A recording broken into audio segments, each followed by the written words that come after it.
15 सितंबर 2025 था, यानी advance tax का दूसरा इंस्टॉलमेंट पे करने की अंतिम तिथि थी और आज 16 सितंबर 2025 है।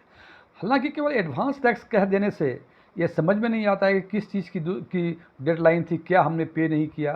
तो आज हम चर्चा करेंगे इसी एडवांस टैक्स के बारे में। और केवल एडवांस टैक्स कहने से बात स्पष्ट नहीं होती है। तो सबसे पहले हम जानते हैं कि एडवांस टैक्स होता क्या है। सामान्य भाषा में कहा जाता है कि एडवांस टैक्स का मतलब पे व्हेन यू अर्न, मतलब जब भी आपकी कमाई होती है उसी समय जितना टैक्स बनता है वो पेमेंट आप कर दें। हालांकि इसके बावजूद ये स्पष्ट नहीं होता है और कई सारे सवाल मेरे मन में पैदा होते हैं। जैसे सबसे पहला सवाल कि एडवांस टैक्स किसको भरना होता है, कौन भरेगा? क्या मैं भी भरूंगा, आप भी भरेंगे, सारे टैक्स पेयर भरेंगे? दूसरा, यदि मान लीजिए कि आपको भरना है एडवांस टैक्स, भरना चाहिए आपको एडवांस टैक्स, तो कब भरना चाहिए और कितना भरना चाहिए? और तीसरा सबसे इम्पॉर्टेंट कि यदि समय के हिसाब से हमने एडवांस टैक्स नहीं भरा या समय के हिसाब से तो भर दिया लेकिन पूरे एडवांस टैक्स हमने पे नहीं किए तो उस पर इनकम टैक्स क्या एक्शन लेता है। आज हम बात करेंगे इन्हीं सारे बिंदुओं की और कोशिश करेंगे कि एडवांस टैक्स के बारे में जो भी दुविधाएं आपके मन में हैं वो सारी दूर हो जाए। मैं डीएम झा, आप देख रहे हैं स्टोन टैक्स फिन चैनल। यदि इस वीडियो से आपको कोई नई जानकारी मिली हो या आपको पसंद आया हो तो इसको लाइक करें, अपने फ्रेंड्स के साथ शेयर करें और कमेंट बॉक्स में जाके यस लिखें। और यदि लगे कि इस वीडियो में ऐसी कोई बात नहीं है जो कि आपको पहले से नहीं मालूम थी या ये वीडियो आपको पसंद ना आया हो तो कमेंट बॉक्स में जाके नो लिखें। और यदि आपकी रुचि इन्वेस्टमेंट, खासकर mutual fund investment, direct taxation और बैंकिंग में है और अभी तक आपने मेरे चैनल को सब्सक्राइब नहीं किया है तो मेरे चैनल को सब्सक्राइब करें और ऑल बटन को क्लिक करें ताकि हमारे सभी नए वीडियो की नोटिफिकेशन आपको लगातार मिलती रहे। मैं जो यस और नो कमेंट बॉक्स में लिखने को प्रेरित करता हूं, इसका एकमात्र उद्देश्य है कि मैं ये जानना चाहता हूं कि मैं जिस लेवल का या जिस क्वालिटी का वीडियो बनाया करता हूं अपने व्यूअर्स के लिए, ये उनके लिए उपयोगी है भी या उपयोगी नहीं है। सबसे पहले बात करेंगे कि एडवांस टैक्स किसको भरना मैंडेटरी है। इनकम टैक्स के प्रोविजन के हिसाब से उन सारे टैक्स पेयर को, उन सारे एसएससी को जिनका एस्टिमेटेड टैक्स लायबिलिटी पूरे फाइनेंशियल ईयर का 10,000 से अधिक होता है, तो उनको एडवांस टैक्स पे करना चाहिए। और यदि एडवांस टैक्स पे नहीं करेंगे तो आपको इनकम टैक्स डिपार्टमेंट पेनल्टी या इंटरेस्ट के फॉर्म में पेनल्टी लगाएगी। इसमें कुछ एक्सेप्शंस भी हैं। जैसे सीनियर सिटीजन की आय कितनी भी हो उनको एडवांस टैक्स नहीं भरना होता है, लेकिन उसके साथ एक कंडीशन है कि उनकी आमदनी बिजनेस या प्रोफेशन से ना हो। इसको सीधे शब्दों में कह सकता हूं कि यदि सीनियर सिटीजन को की इनकम बिजनेस प्रोफेशन से है तो उनको भी, और 10,000 से अधिक की टैक्स लायबिलिटी बनती है तो उनको भी एडवांस टैक्स पे करना पड़ेगा।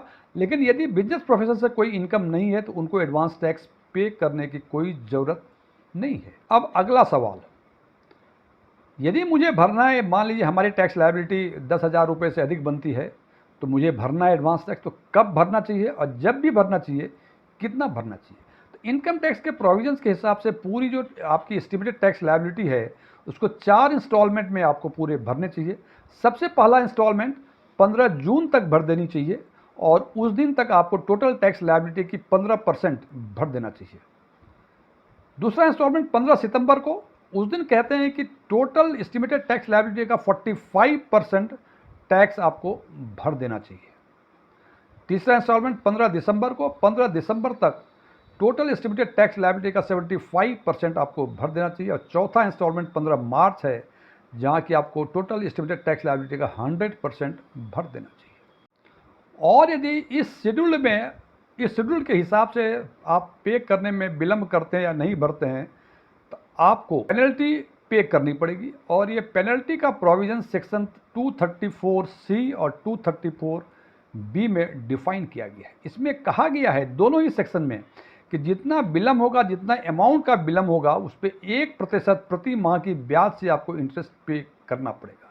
अब जब इंटरेस्ट पे करने की बातें, पेनल्टी पे करने की बातें हैं, जो बताया हमने कि 234B और 234C के प्रोविजन के हिसाब से भरना है, तो इसमें एक और एक्सेप्शंस हैं कि उन लोगों को 234C और 234B के अंतर्गत इंटरेस्ट नहीं भरना पड़ेगा जिनको कि इसी बीच कोई कैपिटल गेन होता है। चूँकि कैपिटल गेन होगा तो कैपिटल गेन टैक्स भी भरना पड़ेगा, बिकॉज कि ये पता नहीं होता है कि हम एसेट भरेंगे, कब सेल करेंगे, कब नहीं सेल करेंगे।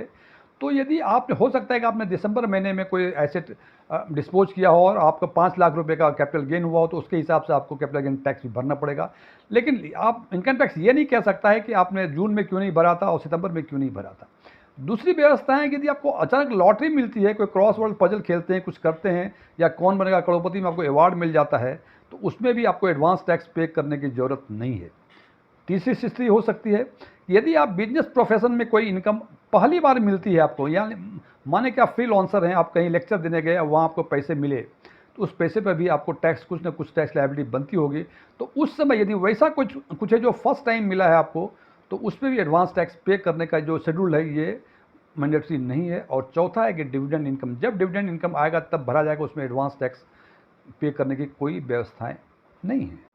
जब भी हम कहते हैं कि सेक्शन 234C और 234B के अंतर्गत आपको इंटरेस्ट पे करना पड़ेगा यदि शेड्यूल के हिसाब से नहीं भरेंगे, लेकिन एक रिलैक्सेशन, एक रिलीफ दिया गया इनकम टैक्स प्रोविजन में, जिसमें यह कहा गया है कि 15 जून तक यदि 12% भी टोटल टैक्स लायबिलिटी का भर देते हैं तो आपको कोई डिले इंटरेस्ट नहीं पे करना पड़ेगा। 15 सितंबर तक यदि 36% टोटल टैक्स लायबिलिटी का भर देते हैं तो कोई आपको डिले इंटरेस्ट पे नहीं करना पड़ेगा। लेकिन 15 दिसंबर और 15 मार्च को आपको 75% और 100% रिस्पेक्टिवली आपको भर देते हैं तो कोई आपको डिले इंटरेस्ट नहीं आपको पे करना पड़ेगा। इसका मतलब 15 जून और 15 सितंबर का जो 15% और 45% था, इसके बदले में यदि कम से कम 12% 15 जून को और 15 सितंबर तक 36% भी भर देंगे तो कोई आपको इंटरेस्ट पे पेनल्टी के फॉर्म में नहीं करना पड़ेगा।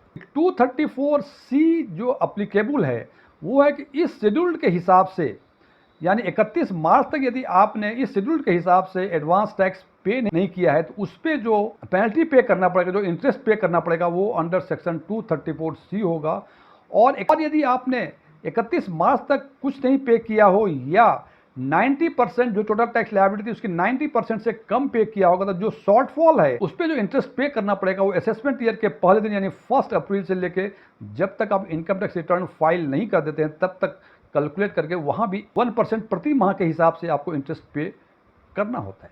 इसमें एक चीज़ और नोट करने वाली है कि जब हम इंटरेस्ट कैलकुलेट करते हैं तो यदि एक दिन भी डिले हो जाता है, यानी जैसे 15 सितंबर 2025 को दूसरा इंस्टॉलमेंट पे करने का था, यदि कोई आज यानी 16 दिसंबर 2025 को पे करता है और शॉर्टफॉल मान लीजिए 10,000 रुपये थे, तो 10,000 रुपये का पूरे एक महीने का इंटरेस्ट आपको पे करना पड़ेगा। यानी कोई भी एक भी दिन महीने का हो जाता है तो इंटरेस्ट कैलकुलेशन के पर्पज से वो पूरे मंथ का इंटरेस्ट पे करना पड़ता है। हालांकि ये चीज़ें आपको लगी काफ़ी आसान है, लेकिन हम सोचते हैं कि इस चीज़ को यदि एक प्रैक्टिकल एग्जाम्पल लेके शायद हम बेहतर ढंग से आपको समझा सकें।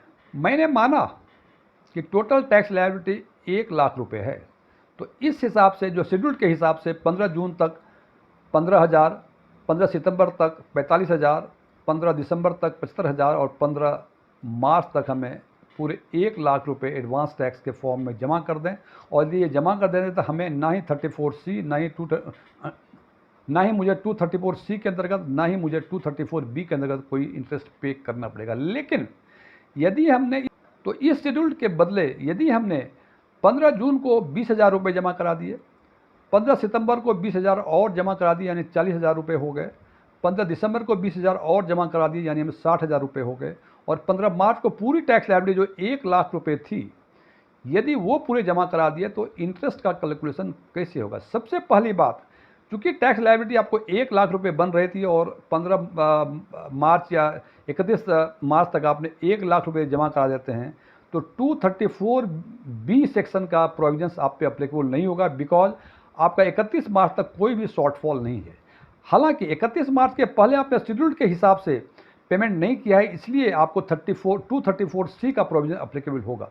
अब देखें हम 15 जून को हमें जमा करना था 15,000 रुपये, जबकि हमने जमा किए 20,000 रुपये, मतलब यहाँ कोई शॉर्टफॉल नहीं है। 15 सितंबर को हमें 45,000 रुपये पूरे हो जाने थे, जबकि हमने 40,000 रुपये ही पूरे किए। इसका मतलब यहाँ जो शॉर्टफॉल है 5,000 रुपये का है। 15 दिसंबर को तक हमें 75,000 रुपये जमा कर देने चाहिए थे, लेकिन हमने जमा किए 60,000 रुपये तक ही केवल। इसका मतलब 15 दिसंबर को जो शॉर्टफॉल है वो 15,000 रुपये का है और 15 मार्च हमें 1 लाख जमा कर देना चाहिए था, जो मैंने जमा करा दिया। मतलब यहाँ कोई शॉर्टफॉल नहीं है। यहाँ देखते हैं कि शॉर्टफॉल केवल 15 सितंबर और 15 दिसंबर को ही है।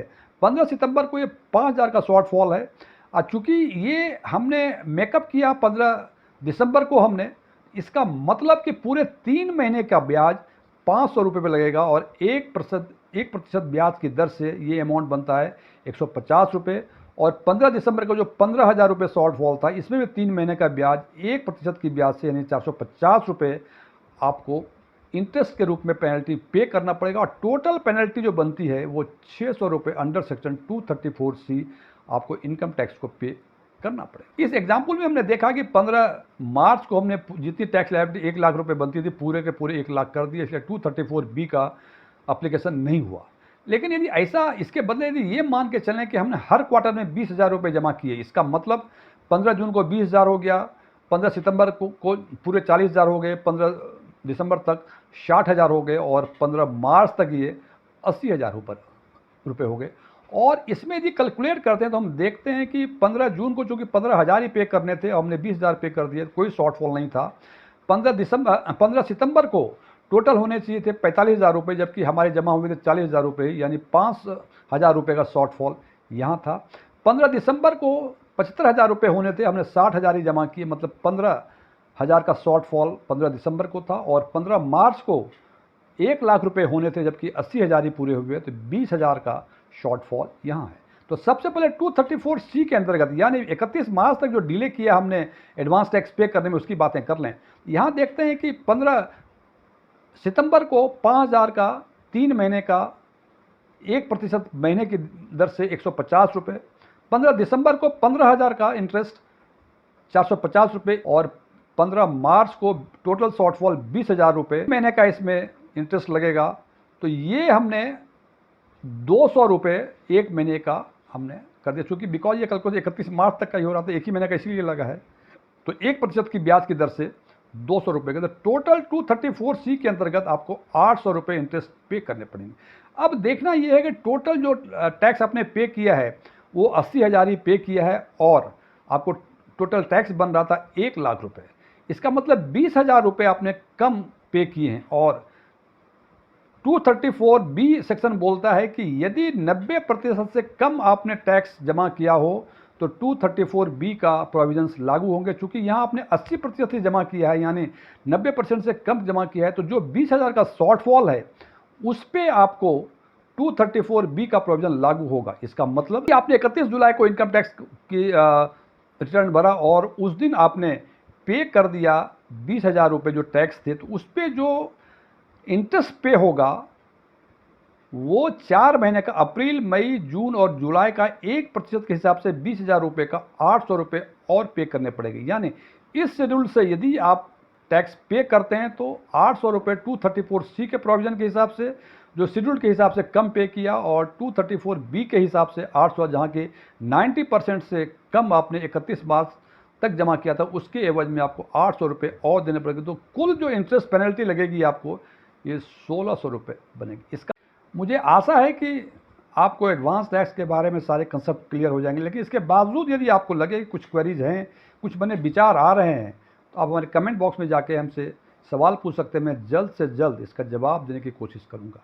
ये वीडियो क्लोज करने के पहले मैं कुछ डिस्क्लेमर देना चाहता हूँ कि मैं कोई टैक्स कंसल्टेंट नहीं हूँ।